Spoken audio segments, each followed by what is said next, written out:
Hey folks, Logan here from the Google DeepMind team. Welcome back to a special edition of Release Notes. I'm here with Josh Woodward and Tulsi Doshi. We're sitting in I.O. right now, day 2, and excited to talk about all the stuff that we just launched and shipped. And it's been awesome. You two killed it on the stage. It was wonderful to watch. The crowds were cheering. The people online were saying great things. So thanks for sitting down and chatting.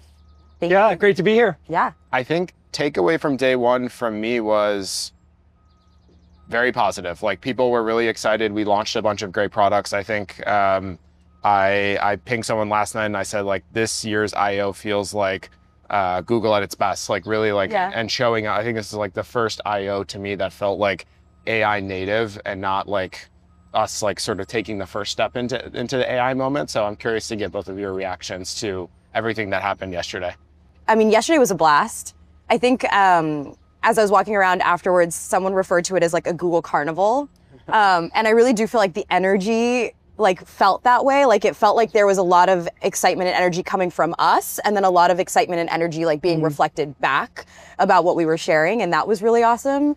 And I think for me, like, it really does feel like this I.O. is so much of not just launching new products, which is awesome, but also like a momentum story. It actually really feels like we've hit our stride. Yeah. And like, speaking from a Gemini perspective, like, it really does feel like we're not just telling a story about Gemini as a model being awesome, which we are, but we're also telling a story about Gemini in our products and actually landing with real users in real ways, whether that's like from a developer perspective and the API and Jewels, or whether it's from like AI mode perspective, or it's from like a glasses perspective. Like, we're telling the story about how Gemini is at a moment now where we can really bring it to users in the way they want to use it. And I think that's awesome.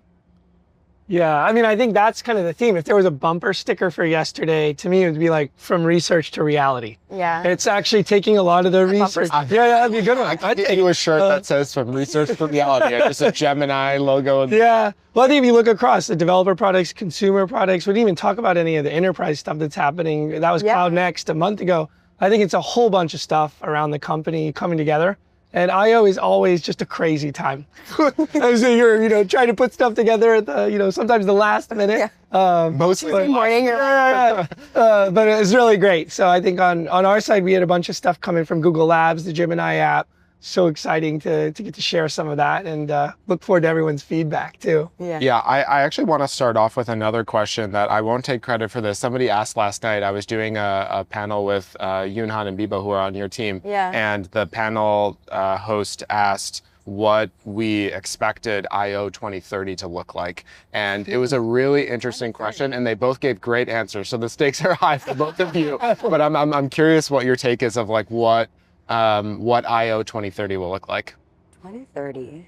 And maybe I'll give the answer that I gave first. Yeah, start it up, yeah. The comment I made was actually in line with what you said, Tulsi, which was like, I think historically Google has been a company that has had many, many different products, and like there hasn't been this like thread. I think the only thread that sort of tied them all together was like your Google account in some ways, or like Google infrastructure. And it feels more and more that like Gemini is this like one product thread that brings all of everything that we do at Google together, which is actually really cool. And I was thinking about this in the developer ecosystem. Like, we just haven't, like, different developer communities have historically been like very disconnected. Now, like, Gemini in Android Studio and Gemini in Chrome and Gemini for web developers and et cetera, is like bringing everyone together. And I think we'll see more and more and more of that being the narrative at I.O., of like that being the mechanism to bring Google together and our customers together. But I'm curious, other takes on I.O. 2030. Yeah, do you want to go first? Sure. All right, yeah. I mean, I think it's actually interesting because when you say I.O. 2030, I feel like there's like 3 things that come to mind. One is just like, I mean, the technology is going to be wild by the time we get to 2030, right? I mean, we're already seeing like just from 2024 to 2025, like what Gemini can do has been amazing. And so we're going to see this world where like so much of what Demis presented yesterday on this vision of like the universal virtual assistant and this idea of like Gemini as this like proactive part of your life, I think is going to be like actually realized materially. So I actually think the like way Gemini, the way we're talking about Google products and the way that you're expected to interact with technology and interact with the world is going to be different. And so I think that's going to be a big part of I.O. I think the second part of I.O., to your point, is going to be about I think we're really bringing these pieces together into a more unified experience, right? So it's not like I'm going over here and I'm going over here and I'm going over here and I'm getting 3 different things versus I actually like Gemini is working for me across my surfaces, across my devices, across like, you know, and then the third I think is just I expect I/O will also look different in 2030. Yeah. The internet is going to look different in 2030, and the way we like consume and engage with content is going to look different. You just send your agent to I/O, and then it consumes all the stuff.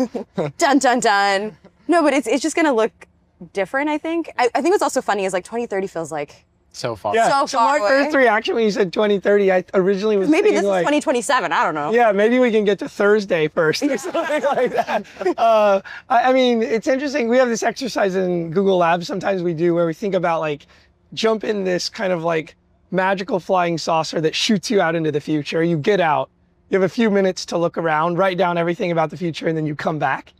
We've only done that exercise through 2028 right now, so I don't know the actual extra 2 years. 2030, who knows? But it does feel like, I mean, one of the things even we're seeing a lot with some of the stuff we launched yesterday at I/O is this kind of blurring the lines of kind of what's becoming possible. Yeah. And sort of the lowering of the bar when it comes to like how much time it takes or how many skills or even the cost of things. Or who can use and who, and all that relates to who. So I think when you think about the future of software development or creativity or knowledge or any of these things, 4 or 5 years out, it's going to be really interesting. Really?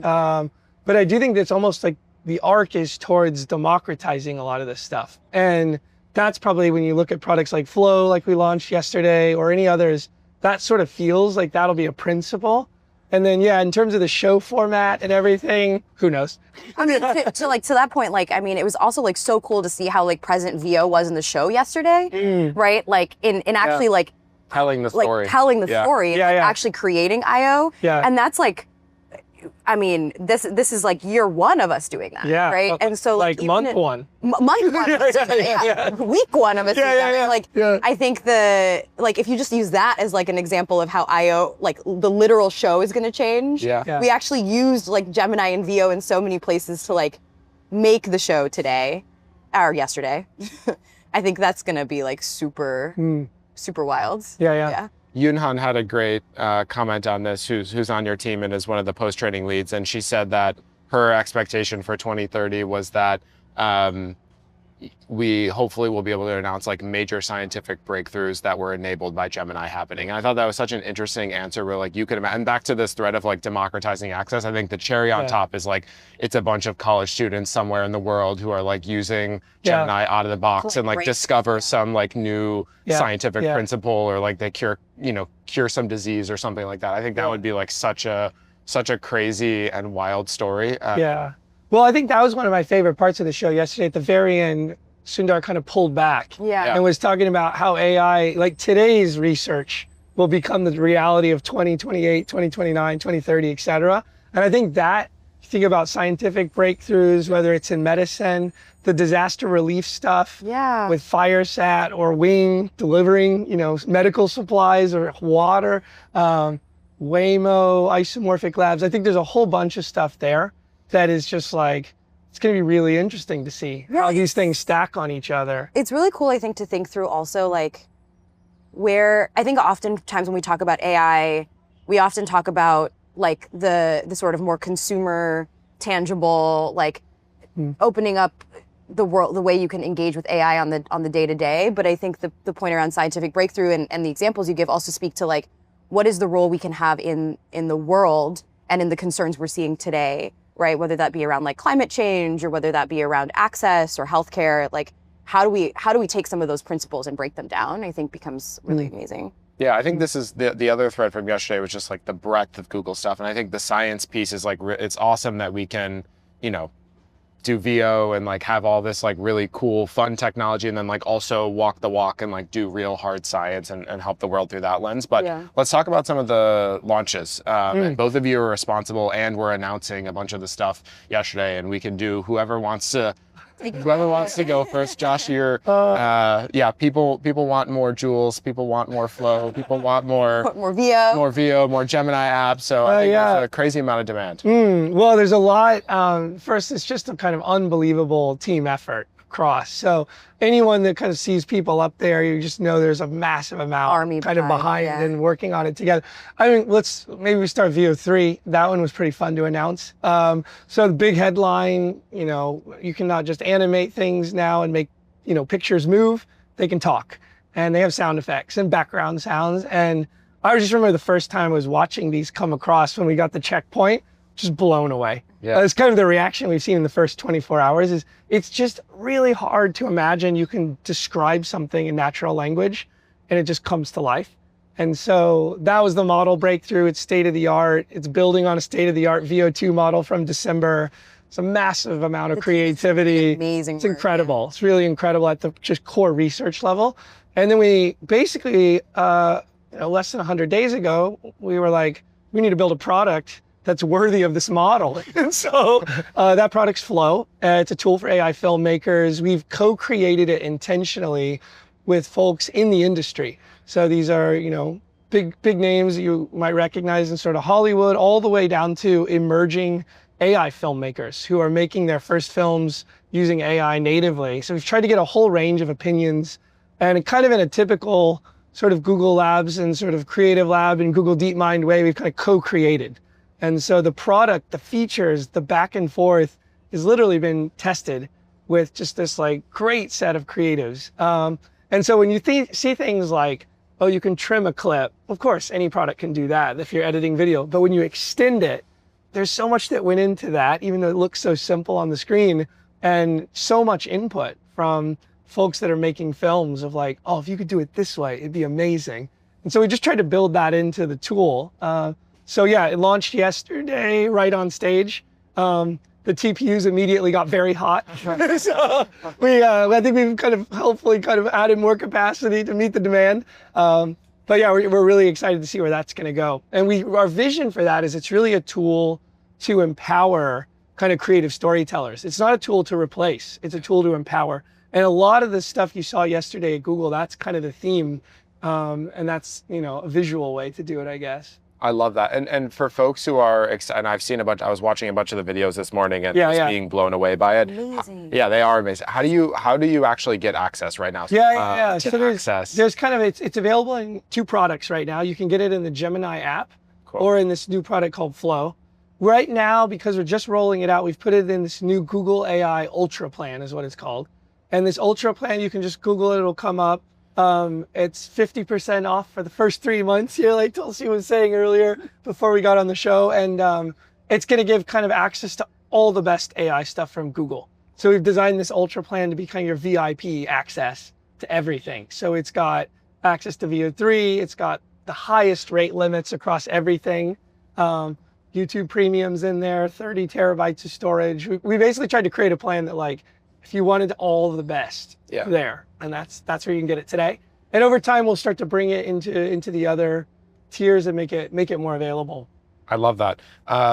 That's the only way to access Flow. Like Flow is like part of the Ultra bundle. It's like it's not like a standalone product that you would like pay per video or something like that. That's right. Yeah. Over time, that's actually one of the top requests. Yeah. Is people are already like, can I just pay for credits and just, you know, pay per use? So I saw a bunch of tweets that were like, Josh, please raise the rate limits. I'm like, this is the one thing I can't raise rate limits on. So it's, I'm going to start, I'll tag you. Straight to the source. Straight to Josh. Straight to Josh. We've heard your request. We're working on it. Yeah. Josh is actually backstage. Like, no, well, we didn't expect the demand to be as swift as it was. Yeah. So there's a lot of demand. People are starting to hit some rate limits. Yeah. So we're on it. Yeah. And to talk about this like audio plus video innovation, is that like tied to we're also telling the like Gemini native audio story. Yeah, you should talk about that.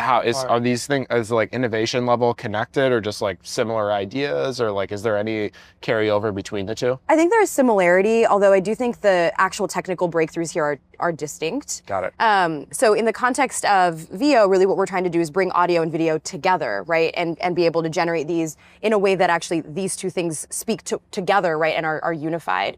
In the context of native audio, so what we're also bringing to Gemini is just the ability for Gemini to speak, right? And when we say native, what that really means is instead of Gemini generating text and then that text being converted to speech, Gemini just naturally generates the content that it creates in speech.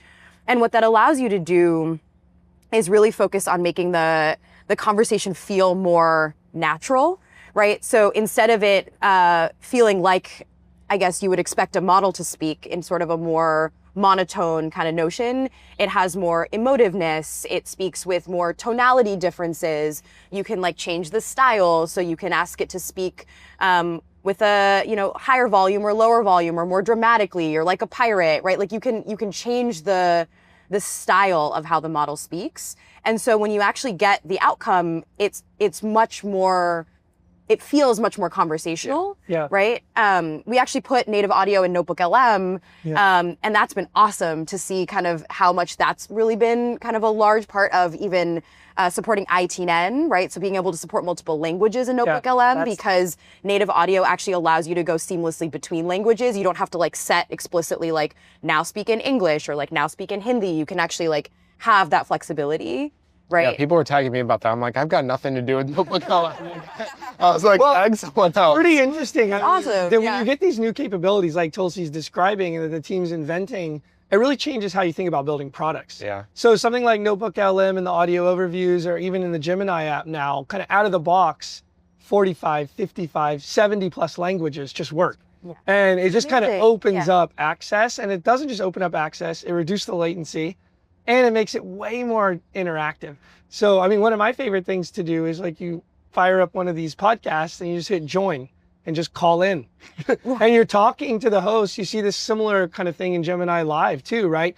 And I think these are new types of kind of ways to interact that are really built on these new capabilities. But I think we're just starting to work through what kind of product possibilities does it unlock? What is it? Yeah, and it's a lot. So like, one of the things that's kind of cool with native audio that we're still experimenting with, and you can try this in like AI Studio and in the API and like test it out, is this idea of like proactive audio, right? So the idea that the model can actually tell like when we're speaking to each other versus when we're speaking to the model, right? Yeah. And so it actually knows when to respond, when to interrupt, versus when to hang back.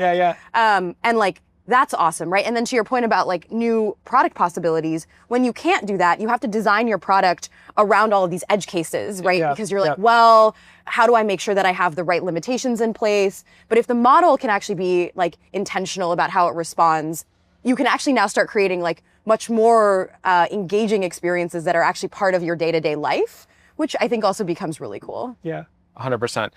Josh, just Gemini app question related to all the audio stuff. The live API or the Gemini live mode in the Gemini app feels today like it's this like distinctly different Gemini app experience. It's like you go in and there's all this different visuals than the rest of the experience. How much do you think as sort of all of this, I assume some of this was just like an artifact of the technology being like somewhat distinct from the rest of the stuff, but as it all sort of merges into the main Gemini model, do you think we'll see more of those capabilities just like fused into everything? I think there was some other announcements. It's available to everyone now to try for free in the Gemini app today. Yeah, that's right. And that's kind of part of our general strategy. We want to bring a lot of this great, cool stuff just available. My father-in-law is such a hardcore Gemini Live user. I love that. Yeah. No, I know. I was using it actually yesterday, just like working through something. I think, you're right. Right now, you kind of do go into this different mode. There's the like drop animation. It all changes. It feels like you're kind of in a different spot. Which is kind of cool because it is kind of like this magical, different experience. So I don't think that's that. So that was the original thought behind it. I think we're trying to figure out how do we bring some of these elements? Because what's interesting is you get people in that mode and the conversations are like 5 times longer on average than the text-based conversations because it is this more free-flowing, interactive experience. So I think we're interested in, can we take some of those principles and bring it to the rest of the app? Because you think about Gemini, we're trying to make it the most personal, proactive, and powerful assistant. And something around proactivity, I think, has really been missing so far in a lot of the AI products, even the ones we've built in Google Labs, right? So I think there's a big opportunity taking a lot of these principles like, hey, actually this AI assistant, of course it'll respond to you if you talk to it, but it'll also bring you things and things that are really matter to you or really timely. And so I think there's probably seeds in the Gemini Live experience that can spread in that way. It is kind of interesting though, because I do feel like, I mean, I'm curious, like it feels like you're building, like Gemini Live does have currently just a different mental model behind it, which maybe isn't necessarily a bad thing around this idea of like conversational, right? Like I can go on a car ride and like have a conversation and have that be but I guess to your point, maybe it's about how do you bring the elements of like I can actually take an action for you, and what does that look like, and merge these things closer together. I mean, one thing we're already seeing a lot of people do with it is, and they even refer to it this way, they go live. And it's like they want to bring Gemini into whatever they're doing. This is why the camera and the screen sharing is such a big announcement yesterday, because when you go live with Gemini, it's like, all right, here's my camera. Now, help me out, Gemini, fix this bike or whatever. Do you know what I mean? Yeah. And so I think that's like interesting. It's kind of becoming a verb, and we didn't even plan for that. Yeah. And so we're going to follow user behavior in that way, because there's something to that, like, that okay, model. It's like helping me in this moment. This proactivity piece, I think, is also, it's available on iOS and Android. I think it's also going to be super powerful on desktop. So this is my obligatory 90th ping that I get pinged desktop every app. day. People want a desktop app. Gemini desktop app, they want it. They're begging for it. Yeah. Can we get a Gemini? Can you commit right here on camera? Like this is the approach. This is the approach. I didn't know this was a trap. There's a bunch of feature requests here. Okay, so here's where we're going with the desktop app. So what we also announced yesterday is Gemini's coming to Chrome. Nice. That'll be a step one. Cool. So that'll work on your desktop. When you click the sparkle icon, it'll actually give you a floating sort of Gemini you can move around your screen. Awesome. So that starts to give you, if you're a Chrome user, you're going to be able, hopefully, to love that. And we'll add more to that over time. What's the limitation of that? I haven't played around with it yet, but like, what's the general, can I do everything that I can do in the Gemini app? Or yeah, so where it starts right now, it's got a lot of it actually out of the box. So you can basically bring Gemini in. The cool part is we take the context of the page you're on, and it's automatically just in the context window. Sick. So that helps. Yeah. Any kind of Q&A with a long site or anything just works. We also built in Gemini Live there. So you can talk to it just like you want. And then of course you can drag it around. So we didn't want to just anchor it like fixed in a certain spot on the screen, because I don't know, people like you have multiple screens and things. You got to move it around. I only have one extra screen. I don't have that good of a setup. I think that's where it starts. Over time, I think we want to add a lot more. So the stuff we were showing yesterday around agent mode, some of the Project Mariner capabilities, wouldn't it be cool if you could just hit that thing, or there is a keyboard shortcut too. You can just invoke it, send off a task, and it just does stuff. Yeah. So that's where we're going. We've heard the requests loud and clear about the dedicated desktop app, especially on Mac. So there is a team very excited about that. We'll have more to share when it's ready. Another thread from yesterday was just around all of the new Gemini models. So we had DeepThink with Gemini 2.5 Pro. We had all the excitement with Mariner, which is part of the main Gemini model. We had Gemini Diffusion. Tulsi, you announced a bunch of this stuff. I think I was blown away. If folks haven't tried the Gemini Diffusion bit yet, it's crazy. Give us the... Yeah, you should definitely sign up on the waitlist to try it if you haven't, because I don't know if you've had a chance to try it. It's awesome. It's awesome. So I think what's actually really cool about the Gemini model story we announced yesterday is it ranges the gamut from like us trying to make our models more performant, right, from like a quality standpoint. So DeepThink is really about pushing the frontier of research from a reasoning perspective, right? And trying to say, okay, if we actually enable these models to reason more, and we allow them to actually look at multiple hypotheses and then identify an answer, can we actually like seriously push coding performance, math performance, reasoning performance, multimodal performance? And the answer is yes. And we actually like can see that in 2.5 Pro DeepThink. Like, it's state of the art on the benchmarks. It's also just like super cool to use. And so for us on the DeepThink side, now we're like, wow, this is a really a frontier model. It has these capabilities. We need to start thinking through, okay, what is the safety story? How do we make sure we're intentional about how individuals use this model, and then roll it out? So we're in that stage. So that's kind of one extreme, which is how do we push the research on the reasoning side. Diffusion is like the other extreme, which is how do we push the research on speed and on efficiency and on new ways of engaging with the model. So what's cool about diffusion is like the approach we've taken to Gemini so far, it generates left to right. And so it generates like sequentially, if you will, whereas diffusion doesn't actually have that limitation. It actually like refines kind of step by step through that process.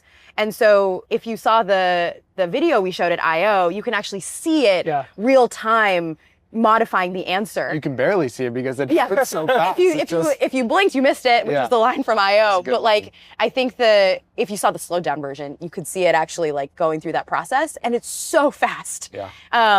which is, so like, I think that's kind of shows where we're hoping for Gemini to go. We're really hoping to like, push on latency and efficiency and new types of ways of like editing and engaging. And we're trying to push on 2.5 Pro and its reasoning capabilities and its performance. And then of course, there's our mainstays, 2.5 Pro and 2.5 Flash. And what was also really cool yesterday is 2.5 Flash got an update, and it's awesome. Yeah, it's great. Like its performance has gotten so much better in just even the last month. And a lot of it is through like just developer feedback and trying to figure out where we're seeing developers use these models, where we want to continue to push them. It's much, much better at coding, for example. Its multimodal performance is getting better. Like it's just an awesome model.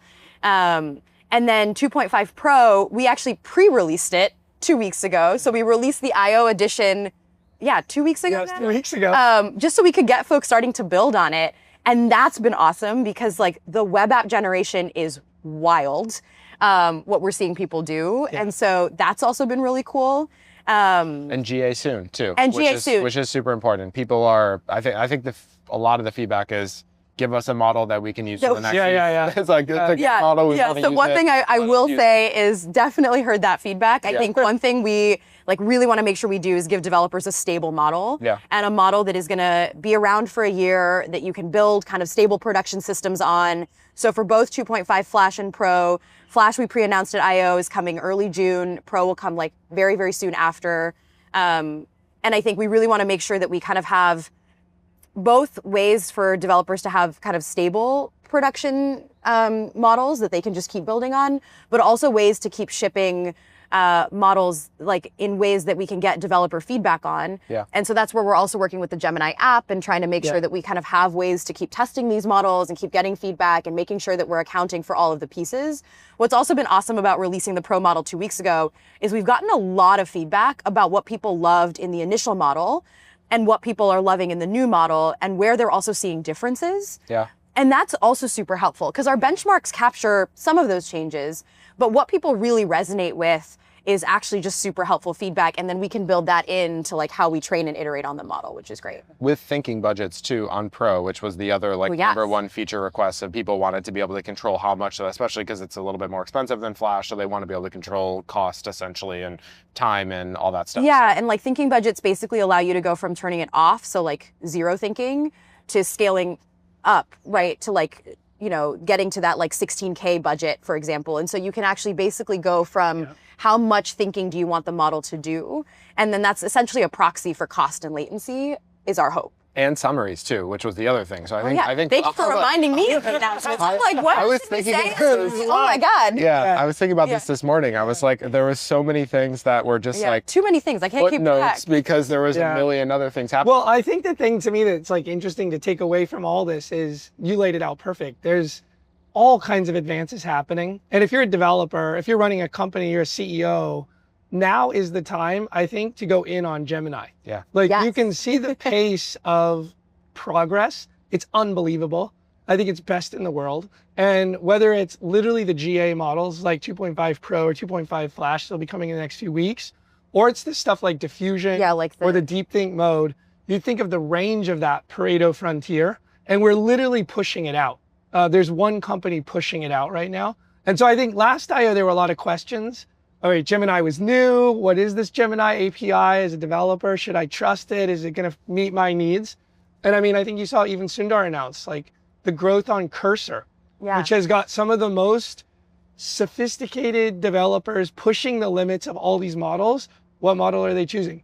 Choosing Gemini. Yeah. So I think there's like all these proof points that I think a lot of people, I mean, you talk to people every day on X about it. I think they're seeing this, and I think this is the time because we're not slowing down in terms of the advancements and the change.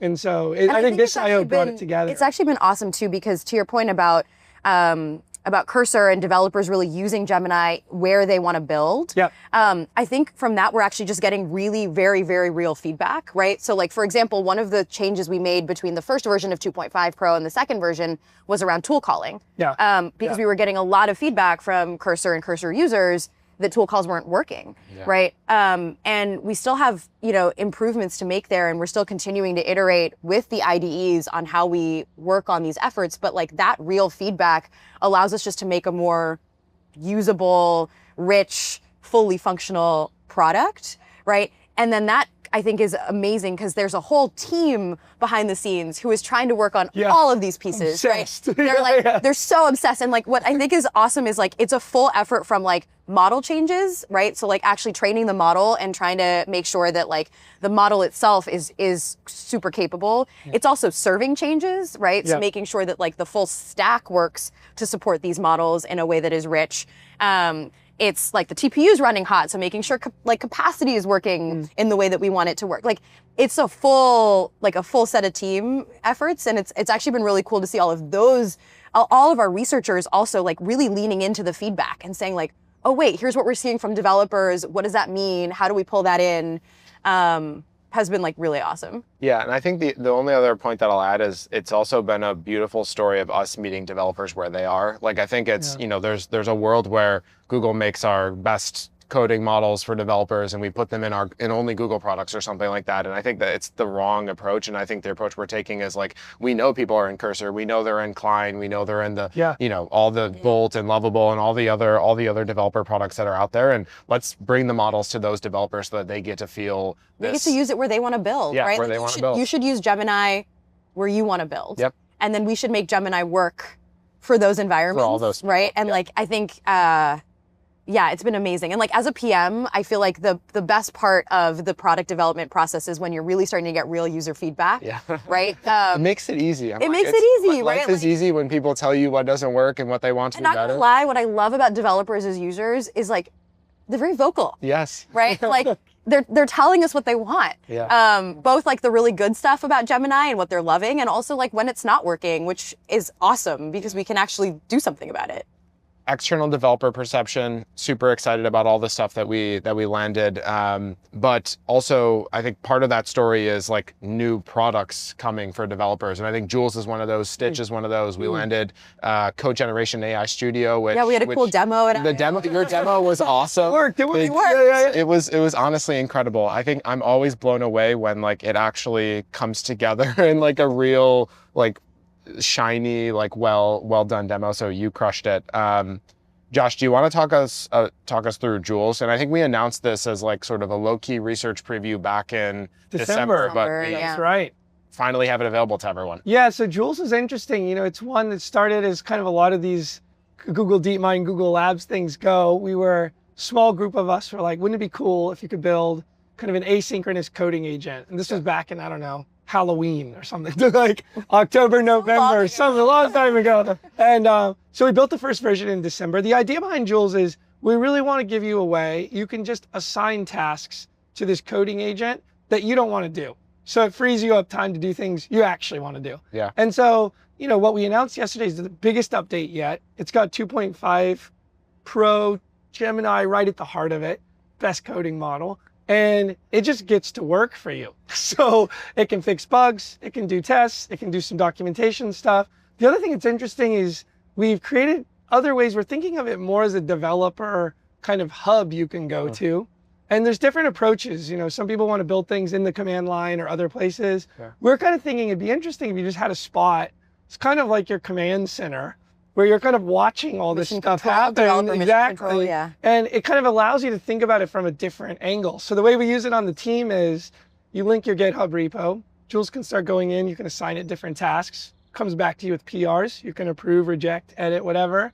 But it also does things like this feature called Codecast, which became very popular yesterday. We had to manage the compute, where it lets you basically get a summary, like a podcast summary of how your code base is changing. And the way our team uses it is on the drive into work, they'll just listen. And overnight, you know, CLs are landing and you have a sense of like what's happening in your code base. And people, we thought it was a little bit of like an experimental thing. Yeah. They love it because it orients you to what's changing in your code. So that when you get to work, you don't have to spend a bunch of time figuring out what's going on. You've got like a rough sense and then you can just go in and do what you want. So we do it that way. We run bug bashes on the labs team. You know, you may generate a backlog of like 38 issues, and then Jules just starts cranking on some of them. It's actually now starting to create features. It's not just fixing bugs. So I think this whole area is just super exciting. And now that we have a Gemini 2.5 model, that excels at coding and reasoning and can plan and do multi-step actions, I mean, we're really just at the beginning. So it's an open beta. If you go to jules.google, you can try it out. You get 5 tasks per day today. We'll be upping the limit. We're just trying to manage demand right now. But it's a new type of product. And we think of the future of software development. This is one where we think as a professional developer, hopefully it'll make not only your job way more efficient, but also just more enjoyable, because you'll get to spend your time on the things you want to do.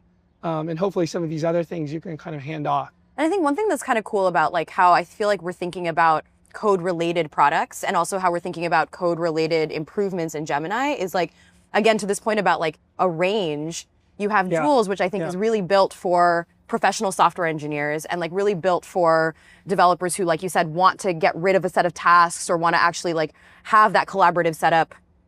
You then have like Canvas and Gemini app, which is really built for like vibe coding, right? You have CodeGen and AI Studio, which is maybe like one step farther than that because it really is meant to help you easily deploy things into production.